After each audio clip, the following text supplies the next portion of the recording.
ఎంజరావు గారు, ఇరాన్ పై అమెరికా యుద్ధం స్టార్ట్ చేసిన రోజు అంటే ఫిబ్రవరి 28 శనివారం ఆ రోజు 7,000 రూపాయలు 10 గ్రాముల బంగారం మీద పెరిగింది ఒకే రోజు.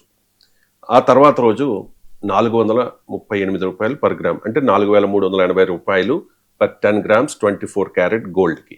ఆ తర్వాత చూసుకుంటే కనుక ఒక 7-8 వేల వరకు తగ్గుతూ ఉంది. ఈరోజు కూడా 1000 రూపాయలు తగ్గింది 10 గ్రామ్స్ మీద. అండ్ మీరేమో అంతర్జాతీయంగా ఉద్రిక్తతలు పెరిగితే గోల్డ్ రేట్ పెరుగుతుంది అన్నారు, కానీ ఇక్కడ తగ్గుతోంది. కారణం ఏంటి? ఇది కంటిన్యూ అవుతుంది అంటారు? ఎస్ అంటే బంగారం వెండి ధరలు డమాల్ డమాల్ అంటున్నాయి అనేది ఒకటి ఉంది. అంటే బంగారం వెండి రేట్లు తగ్గిపోతాయి కదా, అసలు యుద్ధం వస్తే పెరగాలి కదా, పెరుగుతున్నాయి అని మీరు చెప్పారు కదా, ఇప్పుడు తగ్గుతున్నాయి ఏంటి?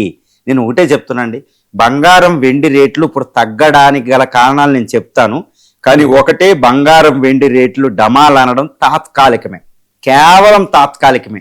విపరీతంగా పెరిగితే కొనుక్కున్న వాళ్ళు చాలా చక్కగా సంతృప్తిగా ఉండండి, అంతేగాని యుద్ధం మొదలైకి ఏది పెరిగిద్ది అనుకుంటే తగ్గిపోయింది ఏంటి, ఎలా తగ్గిపోతుంది ఏంటి అనుకోకండి. ఇది తాత్కాలికమే. ఆ తాత్కాలిక ఎందుకు బంగారం వెండి రేట్లు తగ్గుతున్నాయంటే, ఇప్పుడు ఈ దుబాయ్ యాక్చువల్గా one of the largest gold market middle ఈస్ట్లో ఉంటుంది. మిడిల్ ఈస్ట్ అంటే ముఖ్యంగా దుబాయ్, అబుదాబి, ఈ రియాద్, ఈ ఆయిల్ రిచ్ నేషన్స్ క్యాపిటల్స్లో మనకి మస్కట్ అనే ప్రాంతాల్లో ఉంటుంది. గోల్డ్ ఎక్కువగా అక్కడ ఉంటాయి. మన జ్యువెలరీ కూడా అక్కడికి ఎక్స్పోర్ట్ అవుద్ది, యుఎస్ కూడా అక్కడికి ఎక్స్పోర్ట్ అవుద్ది. మనం కూడా రా గోల్డ్ అక్కడ నుంచి తెచ్చుకుంటున్నాం. కానీ ఇప్పుడు అదంతా యుద్ధంలో నిమగ్నమైంది. ఈ యుద్ధంలో నిమగ్నం అవడం వల్ల అక్కడ ఆర్థిక వ్యవస్థలు పడిపోతున్నాయి. ఈ భయం వల్ల ఈ ద్రవ్యోళ బలం పెరిగిపోయి ధరలు పెరిగిపోయి ఈ యొక్క ఆ కరెన్సీల యొక్క ఇంట్రెస్ట్ రేట్లు పెంచాలి. ద్రవ్యోళ బలం పెరిగితే ఇంట్రెస్ట్ రేట్లు పెంచుతారు వాళ్ళు. పెంచితే వెంటనే ఏంటి, కరెన్సీల విలువ ఏమవుతుందంటే పెరుగుతుంది. ఇంట్రెస్ట్ రేట్ పెరిగితే కరెన్సీ విలువ పెరిగితే వాటిల్లోకి పెట్టుబడులు వెళ్తాయి. కాబట్టి బంగారంలోకి వెండిలోకి పెట్టుబడులు రావు, కాబట్టి వాటిలోకి పెట్టుబడులు వెళ్తాయి. కాబట్టి తాత్కాలికంగా బంగారం వెండి రేట్లు పడిపోయి. ఇంకోటి ఏంటంటే, అమెరికా కూడా కాస్త ఇంట్రెస్ట్ రేట్లు డాలర్ విలువ రూపీ విలువ చూస్తే రూపీ విలువ తగ్గుతుంది, డాలర్ విలువ పెరుగుతుంది. ఇక్కడ కూడా ఇది ఒక విషయం అన్నమాట.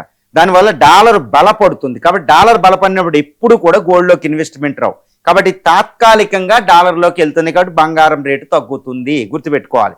తర్వాత ఈ యుద్ధ భయం వల్ల స్టాక్ మార్కెట్ అంతా కొలాప్స్ అయిపోయింది.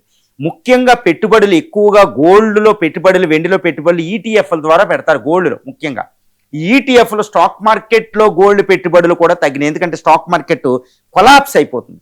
ఈ బంగారం రేటు మీద లేకపోయినా ఈ స్టాక్లు కొలాప్స్ అవ్వడం అనేది, స్టాక్ మార్కెట్ ఆల్మోస్ట్ క్రాష్ అవ్వడం అనేది దీని మీద కూడా ప్రభావితం అవి స్టాక్ మార్కెట్లో గోల్డ్ ఇన్వెస్ట్మెంట్లు తగ్గినాయి.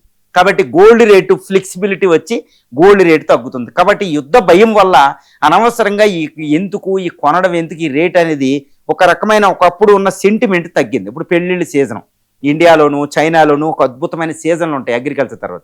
ఇప్పుడు ఈ సీజన్లో గోల్డ్ రేటు ఒకప్పుడు కొనే విధంగా ఇప్పుడు పీపుల్ వెళ్ళడంలే. కొనడం అనేది తగ్గరు, కానీ తగ్గడం. ఈ సెంటిమెంట్ అనేది యుద్ధం అనేది ఆక్యుపై చేయడం వల్ల సెంటిమెంట్ తగ్గింది. కాబట్టి బంగారం వెండి రేట్లు తాత్కాలికంగా తగ్గుతున్నాయి, అంతేగాని కాదు ఇప్పుడు ఈ యుద్ధం ఎంత నాలో నడిచినా ఈ మొత్తం తగ్గిపోద్దని కాదు, యుద్ధం నడవడం వల్ల పెరుగుతాయి. కాబట్టి యుద్ధం తగ్గినా తగ్గకపోయినా గోల్డ్ వెండి రేట్లు పెరిగితే ఇది తాత్కాలికం మాత్రమే, ఏమీ ఆందోళన చెందాల్సిన అవసరం లేదు.